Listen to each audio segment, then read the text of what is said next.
ಕಡಲೆ ಹಿಟ್ಟು ಬಳಸ್ದೇನು ನಾವು ಉಂಡೆ ಮಾಡ್ಬೋದ್ರಿ. ನಾನಿವತ್ತಿಲ್ಲಿ ಕಡ್ಲಿ ಬೇಳೆನ ಯೂಸ್ ಮಾಡಿಕೊಂಡು ಬೂಂದಿ ಉಂಡೆ ಮಾಡುವಂತಹ ಒಂದು ಬೇರೆ ವಿಧಾನವನ್ನು ತೋರ್ಸಾಕತ್ತೀನಿ.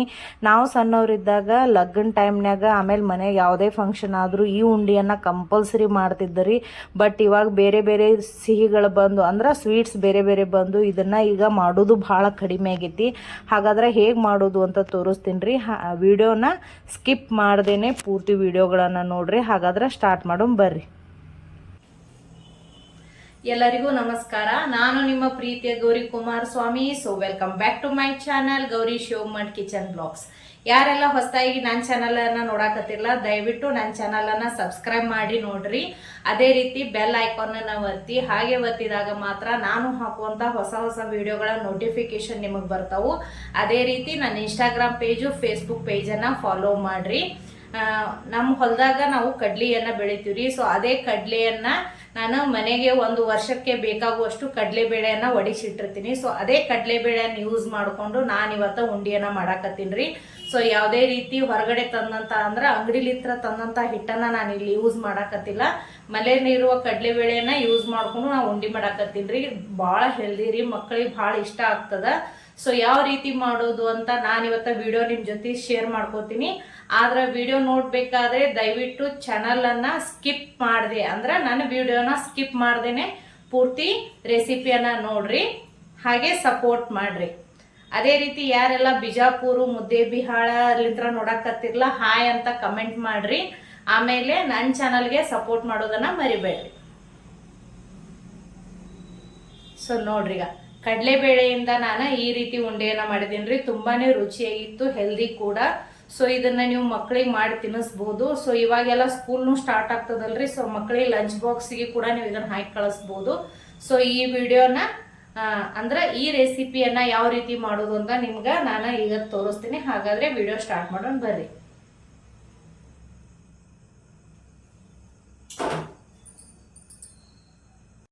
ನಾನು ಇಲ್ಲಿ ಒಂದು 5 ತಾಸು ಆಯ್ತು ರೀ ಇವು ಕಡ್ಲಿಬೇಳೆ ನೆನೆ ಹಾಕಿಟ್ಟು. 3 ಗ್ಲಾಸ್ ಕಡ್ಲಿಬೇಳೆಯನ್ನ ನೆನೆ ಹಾಕಿಟ್ಟಿದ್ದೀನಿ ರೀ. ಇವು ಚಲೋತ್ನಾಗ ನೆಂದಾವೀಗ.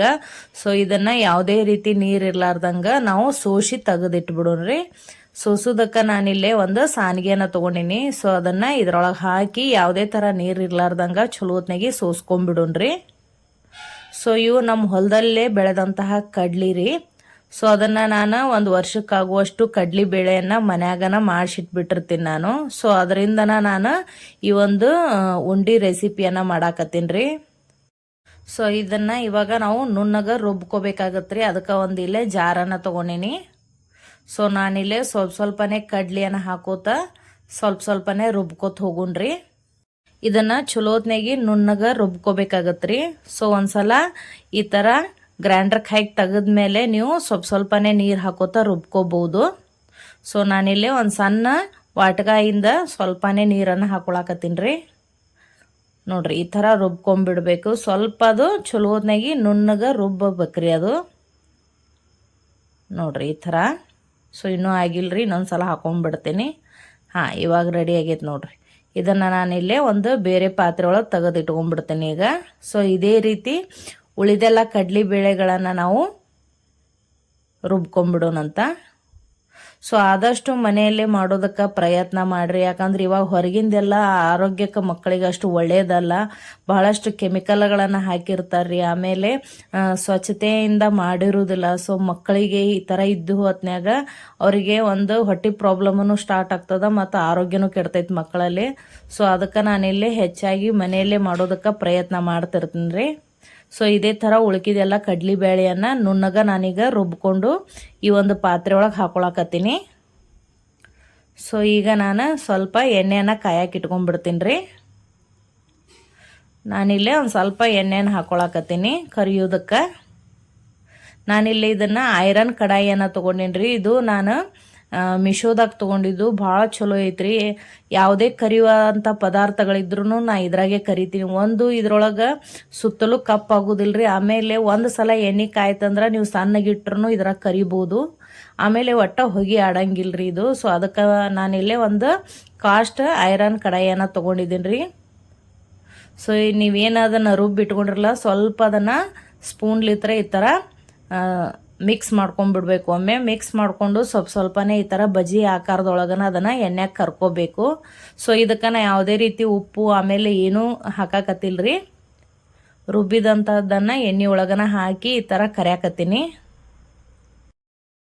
ಇದನ್ನು ನೀವು ಮನೆಯಲ್ಲೇನು ಮಾಡ್ಬೋದು ರೀ, ಭಾಳ ಸರಳ ಇದು. ಆಮೇಲೆ ನೀವು ಯಾವುದೇ ಒಂದು ಫಂಕ್ಷನ್ಕಾದರೂ ಮಾಡ್ಬೋದು, ಇಲ್ಲ ಮನೇಲಿ ಯಾವ್ದಾರ ಒಂದು ಹಬ್ಬಕ್ಕಾದರೂ ಮಾಡ್ಬೋದು ರೀ. ಇದನ್ನು ತುಂಬಾ ರುಚಿಯಾಗಿರ್ತೈತಿ. ಆಮೇಲೆ ಮನೆಯಲ್ಲೇ ಮಾಡಿರೋದ್ರಿಂದ ಆರೋಗ್ಯಕಾರಿ ಕೂಡ. ಸೊ ಇದನ್ನು ಸಣ್ಣ ಉರಿ ಒಳಗನ ಈ ಥರ ಅದನ್ನು ಕರಿಬೇಕ್ರಿ. ಒಳಗೆಲ್ಲ ಸ್ವಲ್ಪ ಹಸಿನೇ ಇರ್ತೈತಿ. ಸೊ ಚಲೋತ್ನಾಗ ಕರೆದೇ ಅದನ್ನು ನೀವು ತೆಗಿಬೇಕಾಗ್ತದೆ. ಸೊ ಇವಾಗ ನಾನು ಸರಿಯಾಗಿ ಬೆಂದೈತ್ರಿ, ಅದನ್ನು ತೆಗೆದು ಸೈಡ್ ಹಾಕೊಂಡ್ಬಿಡ್ತೀನಿ. ಇದೇ ರೀತಿ ಉಳ್ಕಿದ್ದೆಲ್ಲ ಹಿಟ್ಟನ್ನು ನಾವು ಬಜ್ಜಿ ಶೇಪ್ನೊಳಗೆ ಇದೇ ರೀತಿ ಕರೆದು ಸೈಡ್ ಇಟ್ಕೋಬೇಕಾಗ್ತದ್ರಿ. ಸೊ ನಾನಿವಾಗ ಸ್ವಲ್ಪ ಸಣ್ಣದಾಗಿ ಮಾಡಿ ಕರಿತೀನಿ ರೀ. ನಾನೀಗ ನೋಡ್ರಿ ಈ ಥರ ಸ್ವಲ್ಪ ಸಣ್ಣ ಮಾಡಿ ಕರೆದ್ರೆ ಆದಷ್ಟು ಜಲ್ದಿನ ಬೇಯ್ತೈತಿ. ಒಳಗೆ ಸ್ವಲ್ಪ ಸಮಯನ ಕಡಿಮೆ ತೊಗೋತೈತಿ. ಸೊ ಈ ಥರ ಕರೆದಿದ್ದನ್ನೆಲ್ಲ ನಾ ಇಲ್ಲೊಂದು ಸೈಡ್ ಪ್ಲೇಟ್ನಾಗ ಟಿಶ್ಯೂ ಪೇಪರ್ ಹಾಕಿಟ್ಟಿದ್ದೀನಿ ರೀ. ಸೊ ಅದ್ರ ಮೇಲೆ ಹಾಕೊಂಡ್ಬಿಡ್ತೀನಿ. ಯಾಕಂದ್ರೆ ಎಣ್ಣೆ ಅಂಶ ಎಲ್ಲ ಹೀರ್ಕೊಲ್ಲೇನೋ ಕಾರಣಕ್ಕೆ ನಾನಿಲ್ಲೇ ಟಿಶ್ಯೂ ಪೇಪರ್ ಹಾಕಿದ್ದೀನಿ ರೀ. ನೋಡ್ರಿ, ಸೊ ಇದು ಆರಿದ ಮೇಲೆ ನಾವು ಇದನ್ನು ನೈಸಾಗಿ ಪೌಡ್ರ್ ಮಾಡ್ಕೋಬೇಕಾಗ್ತಾರೆ ಈ ಥರ. ಸೊ ಸ್ವಲ್ಪನೇ ಹಾಕೋತ ನಾನು ಇದನ್ನು ಪೌಡ್ರ್ ಮಾಡ್ಕೋತೀನಿ ಈಗ. ಸೊ ನೀವು ಒಂದು ಸ್ವಲ್ಪ ತಿರುವಿದ್ರೆ ಸಾಕು, ಸಣ್ಣ ಆಗಿಬಿಡ್ತೈತೆ ರೀ ಇದು. ನೋಡ್ರಿ ಇದೇ ಥರ. ಆಮೇಲೆ ಎಷ್ಟು ಕಲರ್ಫುಲ್ಲಾಗಿ ಕಾಣಕತ್ತೈತೆ ನೋಡ್ರಿ ಇದು. ಇದನ್ನು ನಾನೀಗ ಒಂದು ಸೈಡ ಪ್ಲೇಟ್ನೊಳಗೆ ಇಟ್ಕೊಂಡ್ಬಿಡ್ತೀನಿ. ಸೊ ಇದಕ್ಕೆ ಪಾಕನ ರೆಡಿ ಮಾಡ್ಕೊಂಡಿನಿ ರೀ. ನಾನಿಲ್ಲಿ 1.5 ಗ್ಲಾಸ್ನಷ್ಟು ಸಕ್ಕರೆನ ಹಾಕ್ಕೊಂಡಿದ್ದೀನಿ ರೀ. ಅದಕ್ಕೆ 1 ಗ್ಲಾಸ್ನಷ್ಟು ನೀರನ್ನು ಹಾಕೋತೀನಿ ನಾನು. ನೀವು ಸಕ್ಕರೆ ತೊಯ್ಯಷ್ಟು ಸ್ವಲ್ಪ ಹಾಕೊಂಡ್ರೂ ಸಾಕು. ಸಿಹಿ ಜಾಸ್ತಿ ಇಷ್ಟಪಡೋರು ನೀವು ಹೆಚ್ಚಿಗೆನೂ ಸಕ್ಕರೆ ಹಾಕೋಬೋದು. ಬಟ್ ನಾನಿಲ್ಲಿ 1.5 ಕಪ್ ಅಷ್ಟೇ ಹಾಕಾಕತ್ತೀನಿ ರೀ. ಸೊ ಸ್ವಲ್ಪ ಸಕ್ಕರೆ ಕರಗುವತ್ನಾಗ ನಾನಿಲ್ಲೇ ಸ್ವಲ್ಪ ಕೇಸರಿಯನ್ನು ಹಾಕೋತೀನಿ ರೀ.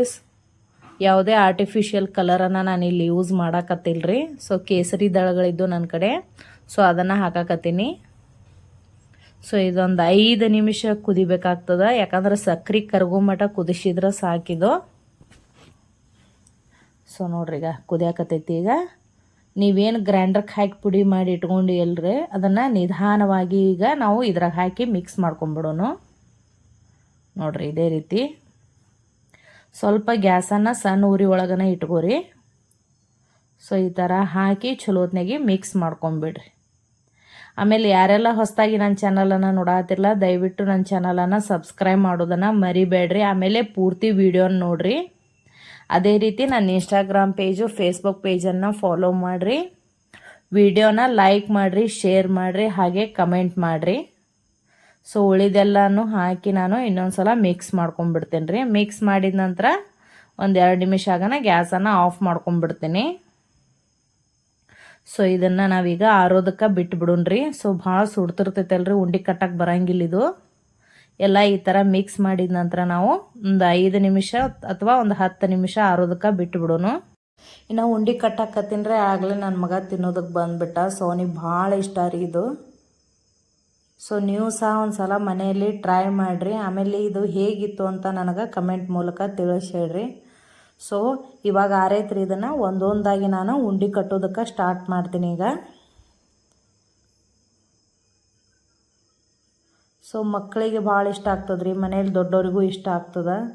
ಸೊ ಇದನ್ನು ನೀವು ಖಂಡಿತ ಟ್ರೈ ಮಾಡಿರಿ. ಎಲ್ಲಾದರೂ ಟ್ರಿಪ್ಪಿಗೆ ಹೋಗ್ಬೇಕಾದ್ರೆ ಅಥವಾ ಪಿಕ್ನಿಕ್ ಹೋಗ್ಬೇಕಾದ್ರೆ ಈ ಥರ ಮಾಡ್ಕೊಂಡು ಹೋದ್ರೆ ಭಾಳ ಇಷ್ಟಪಡ್ತಾರೆ ಎಲ್ಲರೂ. ಸೊ ನಮ್ಮ ಮನ್ಯಾಗಂತೂ ಎಲ್ಲರಿಗೂ ಇಷ್ಟ ಆಯಿತು. ನಿಮಗೆ ಈ ರೆಸಿಪಿ ಇಷ್ಟ ಆದ್ರೆ ಲೈಕ್ ಮಾಡಿರಿ, ಶೇರ್ ಮಾಡಿರಿ, ಕಮೆಂಟ್ ಮಾಡಿರಿ. ಅದೇ ರೀತಿ ನನ್ನ ಚಾನಲನ್ನು ಸಬ್ಸ್ಕ್ರೈಬ್ ಮಾಡಿರಿ.